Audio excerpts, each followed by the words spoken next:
BNP chairperson Khaleda জিয়ার liver, kidney ও হার্টের সমস্যার সব পরীক্ষা নিরীক্ষা শেষ করতে আগামী শুক্রবার পর্যন্ত সময় লাগবে বলে জানিয়েছেন তার ব্যক্তিগত চিকিৎসক এজেডএম জাহিদ হোসেন। লন্ডন ক্লিনিকে ভর্তি হওয়ার পর বিএনপি চেয়ারপারসনের চিকিৎসায় বেশ কিছু পরিবর্তন আনা হয়েছে বলেও জানান তিনি। সোমবার লন্ডন ক্লিনিকের বাইরে সাংবাদিকদের প্রশ্নের জবাবে এসব তথ্য জানান খালেদা জিয়ার ব্যক্তিগত এই চিকিৎসক। বলেন, মানসিকভাবে বিএনপি চেয়ারপারসন এখন অনেক প্রফুল্ল, অনেক চাঙ্গা। ছেলে তারেক রহমান এবং পরিবারের সদস্যরা দিনের বেশিরভাগ সময় হাসপাতালে খালেদা জিয়ার পাশে থাকছেন।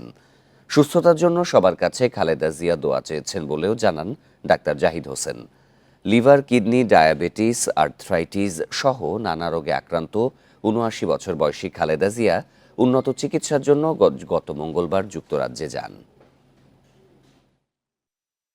বাংলাদেশের চিকিৎসা যা চলতেছিল তার সাথে সাথে পরিবর্তনও কিছু এনেছেন। Chronic liver disease, chronic kidney disease বা এবং হার্টের অ্যাসেসমেন্টগুলো এখনও কমপ্লিট হয় নাই। এটা শেষ হতে হতে প্রায় আগামী শুক্রবারের মতো সময় লেগে যেতে পারে।